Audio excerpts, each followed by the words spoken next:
Fly was a mid lane Ornn player. He might just be going towards the top lane himself because he's the better Ornn player, Kiin the far better Akali player. Yeah. And so likely still going to be on top. But this is Afreeca's new flexibility that they have. They allow them to always have a carry in a solo lane, and it doesn't matter which lane it's in because Kiin and Fly have been swapping around so much. I love this out of the team.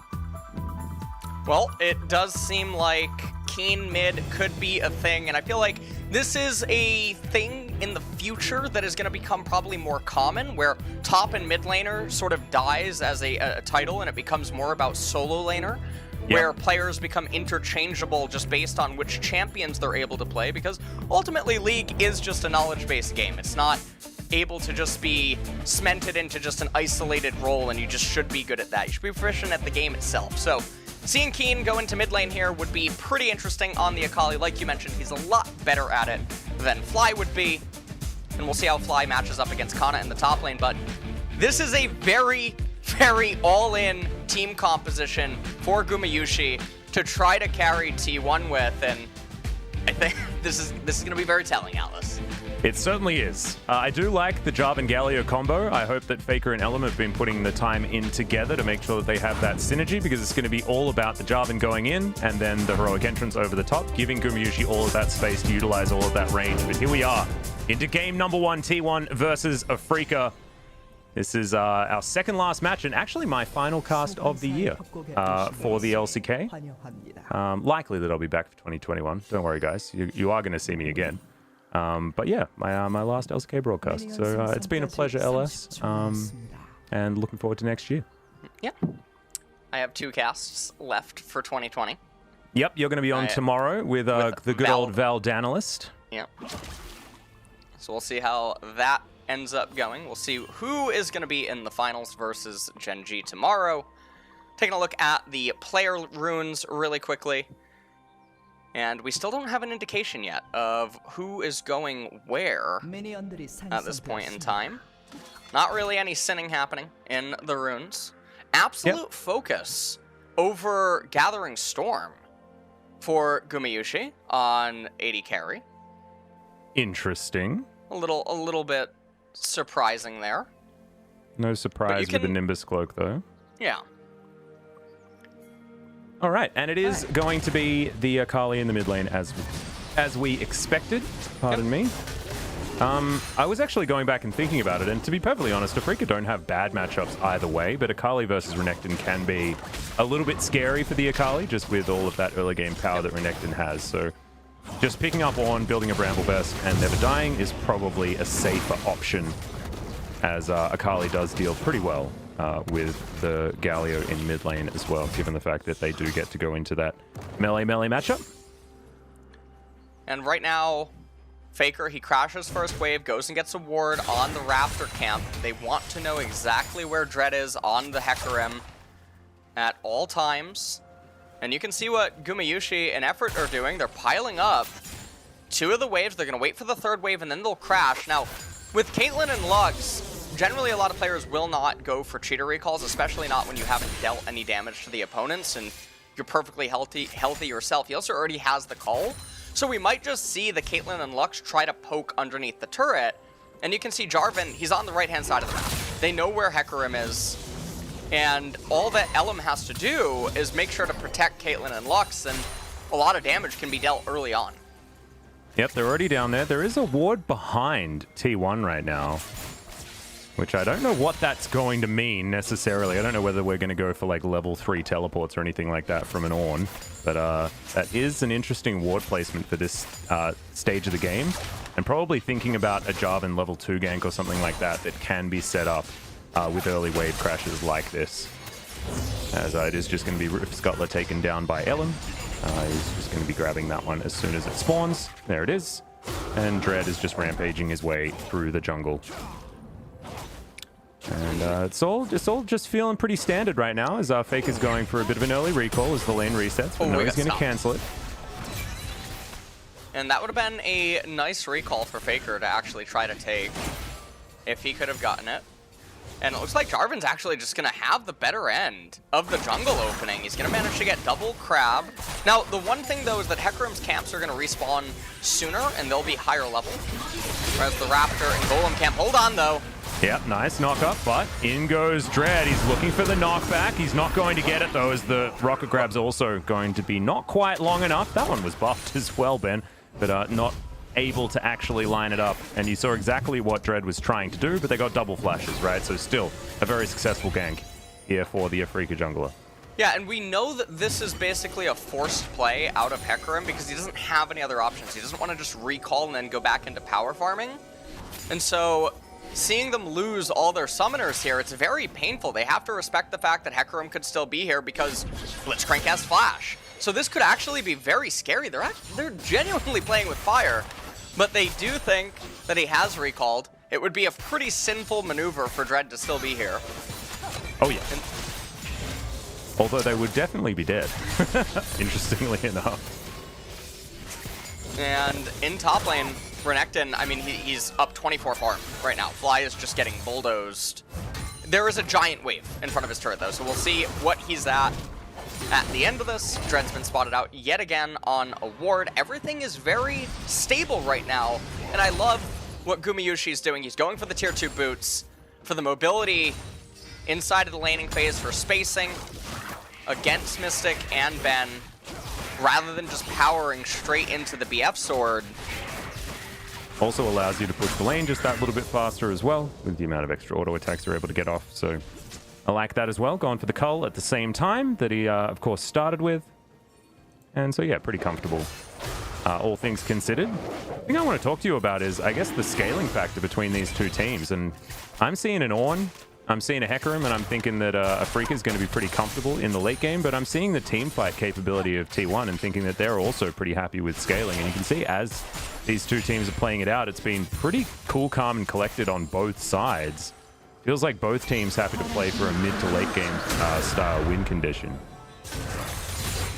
Well, it seems as though Afreeca are just waiting for the mid game. T1, though, getting the first dragon is pretty good news for them, given the way that their team composition is going to play out. Threatening Soul Point is going to be very problematic, and given that Cloud Dragon's second, it means that we have a spicy soul. Fly, Canna's not in lethal. No, but he does ult anyway. So Fly and Canna just going to be trading ults here. Canna will be able to swipe up this wave. And Fly is still very far behind. He is light years behind, and the other thing is that he built a Balmy Cinder as his first item. So his itemization is going to be a little bit gimped. Hold on, we got a little bit of a trade. That's actually the engage coming out from Ellim. Heroic Entrance going to get the knock up onto Ben, and Ben, unfortunately, did not realize that there were potentially 4 people surrounding him in that instance. So he was fishing for a hook, and instead he got caught. I'm not sure what Afreeca was doing, Alice. Down there in the river, it seems like they completely blanked that there was a Galio in the game. And that's just a very easy first blood pickup. And pretty much all around right now, T1 are just ahead in every position. And I really like what Gamayusi's doing. Basically saying, you know what, even though we are Caitlyn and Lux and we like to push and poke and get turret plates and whatnot, they're realizing the benefit of pulling the wave and freezing it as a means to starve their opponent and cause a larger net difference between the two. And Faker is coming in there with the Galio ultimate, getting the kill. Ooh. That was almost really cool, but didn't quite work out there for Ben. He's now waiting for another rocket grab to come back off cooldown. Afreeca do finally get this wave shoved towards the turret. And the CS gap is going to be widened here in favor of Gamayusi as he clears out all of those minions with a very nice Peacemaker. And Dread looking to steal away a red buff. And should be able to do that as Ellim is on the other side of the map. Justice Punch, not going to find any targets there as Faker just presses his taunt button for fun. And we can see Ellim now, he's going to go over and start the Rift Herald. And he probably feels like, well, actually, no, he's just going to click. Well, yes, he is starting it. I'm not totally sure. The timing is not really aligned here, and you can see they're rotating the bot lanes now. Yeah, it's a good knock up there from Faker, who gets a lot of control based on his aftershock. In comes Effort. 4 members around this Rift Herald right now as the Ornn is up towards the top side, very close to having his ultimate back available. As Dread wants to come in for a steal. Light Binding is down. There is the steal away. Fly gets a great double knock up there in the backline as Effort is going to look like going down first, and it is Mystic that grabs that kill already. 2 here for Afreeca, and they stole away the Rift Herald. Faker going to have to flash to get himself out of the way. Brilliant flash forward from Ben to deny the Justice Punch escape. And now Faker's just going to try and hobble his way, but he's not going to get there. Death Chamber for you, my friend, and 3 kills for Afreeca and Rift Herald steal. And this is what I was just talking about, where I said the waves are not really aligned right here. For T1 to go for this kind of a play, Ellim, he has all of his jungle camps up. There's no reason to just randomly go for a Rift Herald. All the lanes are very stable, and the map is just stable. And they end up going for it, and they get clapped and punished. And we see this time and time again. I recently tweeted about this over the weekend, watching the LCS finals. Similar thing. It just feels like teams don't really understand what Herald ends up doing in the mass majority of cases. And here, they're just stuck between a rock and a hard place. They want to help out Ellim, they want to help out Canna, but the timing in this game is not aligned for a play like this in Afreeca. They just capitalize and punish T1 really hard. Yeah, it was really beautifully done. I like that Ben didn't care about his low health bar. He was stopping Faker from getting out of there no matter what.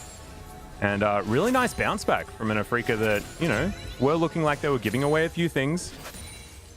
Not necessarily having the control that they really want. We do need to mention, we've been talking a lot about, you know, Gamayusi and how excited we are to see him, but Mystic is on his Ashe, and this is his pick, but he hasn't necessarily found the same level of success in this season than he's been known for, especially with his play on WE over in the LPL. So I'm looking forward to seeing what this Ashe is going to be able to do, especially now that she's claimed the CS advantage, 1-0-1, very close to Essence Reaver, a build I believe Def debuted here in the LCK and has looked like the more powerful one, especially when it comes to 2-item spikes here in the LCK. And Afreeca bouncing back nicely, but still without a gold lead at this stage. And I feel like T1, the reason that they're still retaining the gold lead even after that blunder at Rift Herald, a lot of it is due to Canna right now up in top lane with his lane kingdom that is currently present. Almost has Blade of the... Yeah, it's a little bit of a worry because I thought Bramblevest would be coming in, but not going to happen. Mountain Drake going to be coming forward, and this is like the dream for Afreeca. Both Hecarim and Ornn absolutely love this dragon, as Fly is going to get stunned. The flip side for T1 as well, if they start stacking Mountain Drakes, Hecarim, Ornn, Akali engages, they're just going to be invalidated. Pretty much. It's going to be near impossible for their team composition to reliably take a team fight and then somehow win, especially because Renekton will eventually start getting tanky, Jarvan's already going to be tanky, Galio is tanky, all the barriers on Lux.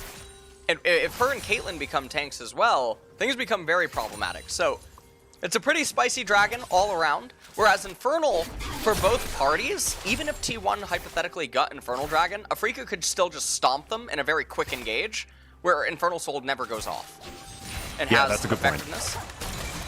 And I do like that you bring up the Lux. Shields become, of course, so much more valuable when you do get all of those defensive stats. So certainly very high value for T1 at the same time. I just can't help looking at an Ornn and then getting scared about, you know, 600 armor and things like that. Great rocket grab there onto Effort, who will have to flash, and he is going to do so, as he will eventually clear out that ward. So just the flash coming off the Lux, but that's food for the Hecarim, right? Like, I don't know what the Lux is supposed to do against Dread at that stage, as Kiin, he was underneath the turret. Just having a good time by the looks of things. And meanwhile, Canna up there in top lane, and Sunfire Cape was completed by Fly. I like that you mentioned the lack of Bramblevest actually being picked up by Ornn. There's only one thing that's inevitable in League of Legends Atlas, and that is Force. And it's always a pleasure to show up. Yep, he is back with a vengeance. We saw him, you know, he took a day off in a few of those days in the playoffs, but no, he's back. Afreeca have wrestled themselves back a slight gold advantage, but that is not from the help of Fly, as he takes a lot of damage there underneath the turret. Does have a couple of refillable pot charges, as that's a good life binding. Combo is going to land as a heroic entrance. Not sure whether it was entirely necessary, but Ben is going to get knocked up right on the edge. Justice Punch going to miss as Kiin is in here. Ben going to be taken down first, but Afreeca not going to go for any sort of re-engage Dread, just a little bit too low. And Fly forced back to his inner turret and is going to go back home. This is an absolute disaster on the top side, and a really good re-debut here for Canna in this particular game. Mystic going to get chunked with an ace in the hole. Fly is just getting completely dominated. Normally we don't see stuff like this happen in the LCK when it's mostly entirely being done in isolation, but this is real right now. We had well, he just dinged level 10, but we had a 2-level disparity between these two players right now. A 53 CS advantage for Canna at 14 minutes is absolutely ridiculous. And he has the highest farm in the game as well. He's just been farming very, very well. His effort over the wall, really nice combo has been, hate to see it. Unfortunately tagged by the edge. Dread did manage to get the red buff. Unfortunately, Cataclysm does not seemingly want to take the red. As Dread is level 9, still doesn't have the Trinity Force yet. Looks like Renekton going to be moving into the Black Cleaver as his next item, most likely. Yeah, it should be a Death Dance after that, or something like that. As Gamayusi does have his Infinity Edge already complete, but probably wants a couple of items before he's going to be all-powerful. Mystic building towards his Runar's Hurricane for item number 2, which is how this build, of course, works. As Afreeca, I do like their team fight, but they haven't been able to rally quite like T1 have in these skirmishes. I feel like T1's setup around the map has been better, but Afreeca, just with their composition, are going to be better with these 5v5s. His arrow is going to fly forward.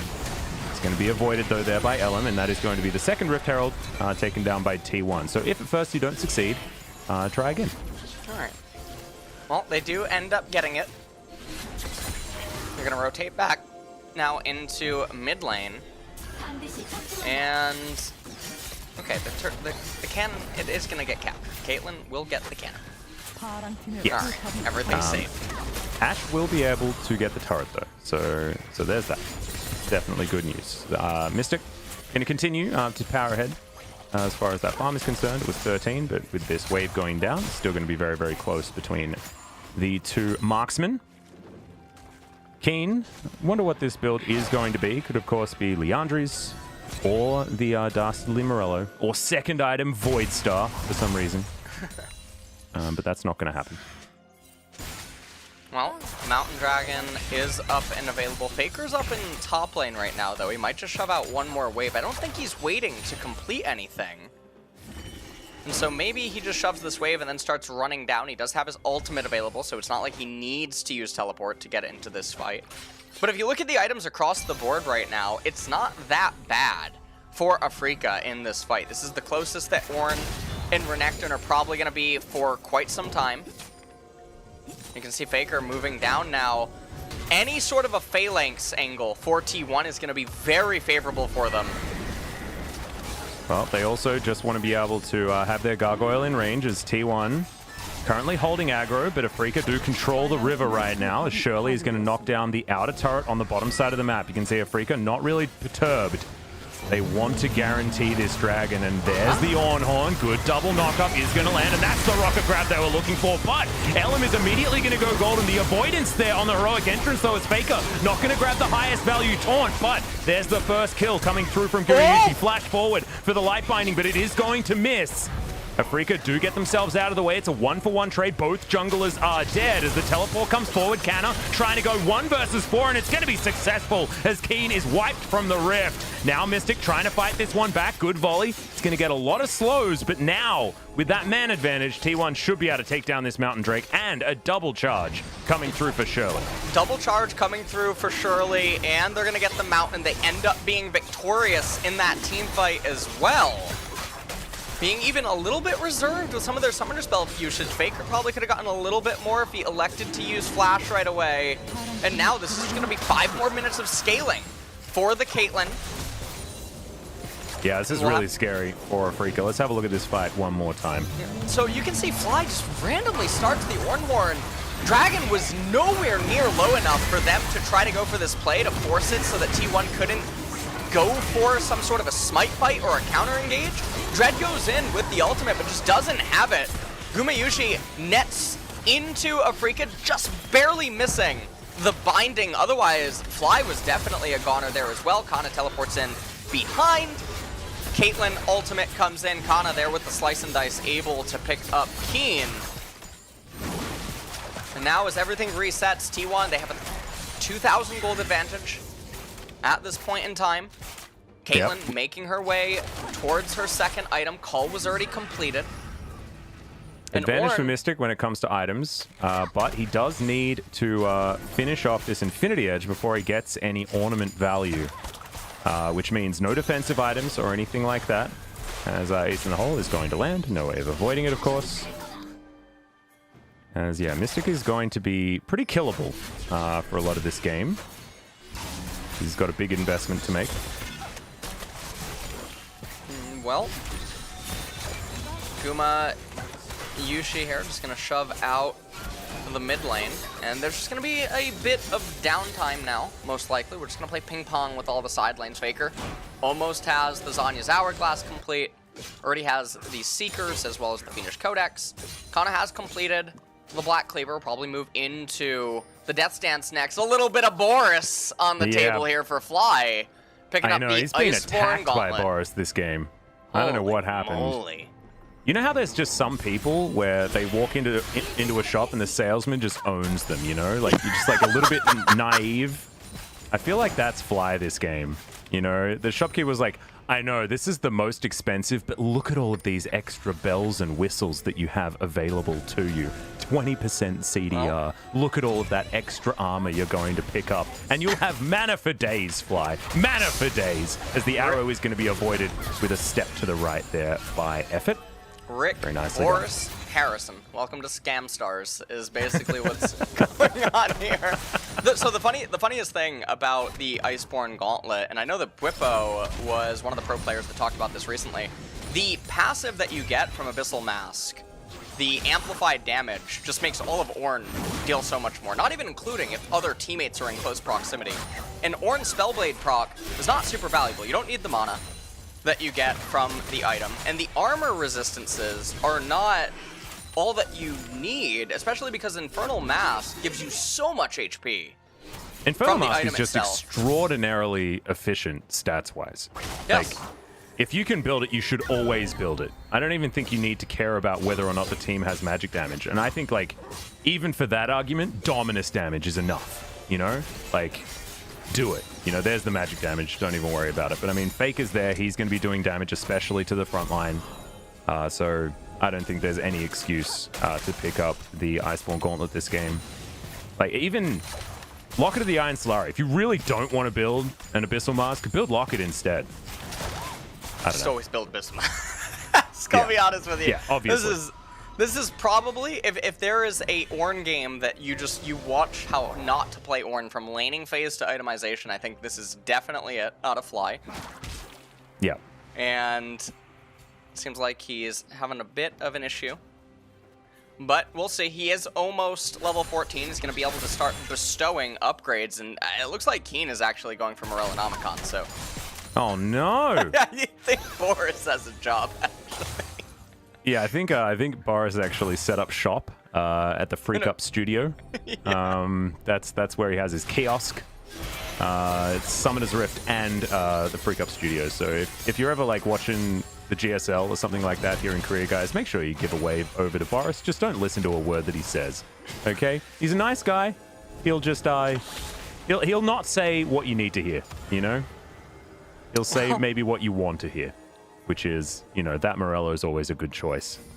And, no, if you want to upgrade your Iceborne Gauntlet, that's up to you. Oh. And stuff like that. You know, you don't want to hear that heresy. Buy my book indeed, as Mountain Drake is going to be up in 5 seconds. Faker. Oh, good taunt there onto Kiin, but Shuriken backflip comes back. Kiin not going to trade back too well as good double knockup comes forward there from Fly Arrow. Going to connect there onto Effort, but not much follow-up. Mystic going to flash out of the way of the final spark, and he's free hitting now. Nice as Canna goes gold, and Gamayusi getting the damage down though. That's the double kill. Fly now in trouble, who's been completely blocked off. Gamayusi actually going to get hooked in, but that's not what they wanted because it allowed him to have better position on these auto attacks, and T1 wiped the floor with Afreeca. That's going to give him a Baron, and that should be the game. Call an ambulance, but not for him, Atlus. It basically just happened as T1 with really good macro here. They're going to have the Renekton solo down the Mountain Dragon while the other members go over to the Baron. And this is basically everything that you could possibly want. And with the itemization that Afreeca ended up going for, they're going to stunt themselves so much. They don't have an ornament outside of Hecarim as well. Obviously, Infinity Edge is coming in next, but things are looking really lights out for Afreeca here in this game number 1. Caitlyn 3-0-6 right now inside of this game. Absolutely massive. Not sure why Fly... he almost got that steal, man. Just turn it off. Because he has the extra auto damage from his Iceborne Gauntlet. So he was going for the steal on the Rift Scholar. Didn't quite get there. Let's have a look at this again. This colossal failure from Afreeca. Really good exhaust by Effort onto Kiin, slicing his damage. And just look, there's no one that can reach Caitlyn. And so she just has the free deal in the bag. Eventually they get pulled in, and Ben, he's seen better days. Yeah. Faker played that really, really well, by the way, on the front line. It's okay, it's okay. Go slow, go slow. Oh, that was beautiful. Really, really good control by the Caitlyn. Mouse is very nice to watch. You can just see how he controls it. What a nice trophy. Yeah. Beautiful stuff. Sort of reminded me, actually, of watching Ruler and his mouse control. And that is definitely a compliment to the young AD carry out of T1. Ruler, it's almost superhuman watching him utilize his mouse. As T1, they are just looking to try and put this game to bed. Currently close to an 8,000 gold lead. They have Soul Point and it's Mountain Soul as well. As now Afreeca looking to try and cut them off, but it is going to be a 5v5. And Afreeca say, well, we don't have very much money. As Ace in the Hole comes down, a lot of damage there onto Kiin. That is like 2 abilities. As there's the Cataclysm. Heroic Entrance going to come down as well. And Final Spark going to help take down the Ashe. As somehow Gamayusi is the one that's able to do it. Canna there with his Dominus still running, just looking to try and utilize it somewhere. But I have a feeling that this game is well and truly over. And Afreeca, unfortunately, just too far behind. Yeah, I mean, everything is just going so well for T1 in this opening series. They're up 8,000 gold here, sieging now the bottom tier 3 turret. And with Afreeca's comp being the way that it is, the double mountain on the side of T1, there's no way to threaten this Caitlyn. I feel like it's looking pretty grim here for Afreeca in game number 1. These situations that would have to unfold for them to come back is super unrealistic. Yeah.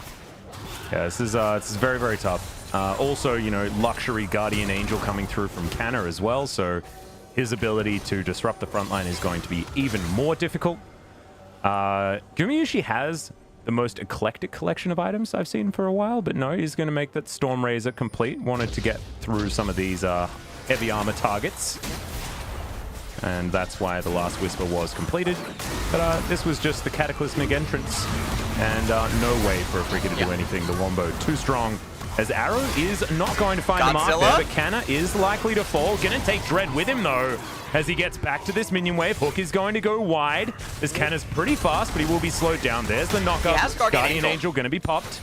Faker gonna be coming in here as Ellim finds the backside, and they took too long to take down the Crocodile. Mystic gonna be taken out. The Croc eventually falls, but T1 now in position to try and fight the flash forward, the life binding. It will be Fly falling down as Ben's going to get knocked up as well. Ellim playing very beautifully right now as Kiin looking to try and find his way forward. Life binding doesn't connect. Neither does the Justice Punch, but there's the double kill for Gamayusi. And T1 playing with their food, smacking them with their wallet. As we've called this game over a few times, just taking T1 a little while to put the last nail in this coffin. And it looks like this is going to be the final siege for what is going to be the end of game number 1. You can see T1 are threatening the turrets right now. Towers are going to be very quick to fall here. Yeah, and as Caitlyn does a hell of a lot of damage. What Dread in front? No, they're losing some of the minions though, so we'll see what ends up happening. Canna doesn't have teleport, and T1's actually going to be repelled. Yeah, well, I mean, repelled, or they've got a lot of money and they want to spend it. The Mountain Drake is going to be coming back up again in 20 seconds time. As Dread definitely wanting to stop some of these backs, does so with a Rampage, as Gamayusi's going to get out of that brush. And oh my god. Okay, Ellim. That was definitely ballsy. As Faker looking to try and steal away this blue buff. 5 seconds on the Mountain Drake as Dread looks for the gargoyle, but the horse is going to not be as amazing as you want. That's a 1,000 damage crit as Gamayusi's going to steal away the blue, sets up his wall of traps. And yeah, Dread's not going to be able to get in here, so this will just be Mountain Soul as we predicted. Ellim over to the side, not going to be able to get any knockups, but there is the Cataclysm onto Dread. Ultimate is going to be able to get him out of there, but now it's not going to be used in the fight. As, oh my god, Gamayusi just pops Kiin. Decent knock up there from Fly, but unfortunately just has nothing else that he can really offer. Faker's going to get rid of Mystic. A double kill now as he gets rid of the entire bottom lane. And Fly is going to go golden. And the Peacemaker was funny, but I think that the auto attacks do more damage here out of the Caitlyn. And now T1 are going to win the game. LS, I've said it 4 times. Maybe I'll be right this time. Well, Faker and Hecarim here. Dread gonna have a little bit of a fight. Oh, yep, okay, looks like a little bit of tilt. As, oh, that's a cool look. Love it. And that's gonna be it for game number 1 between T1 and Afreeca, and the lineup looking really good. And when it comes to debut games, you'd say 9.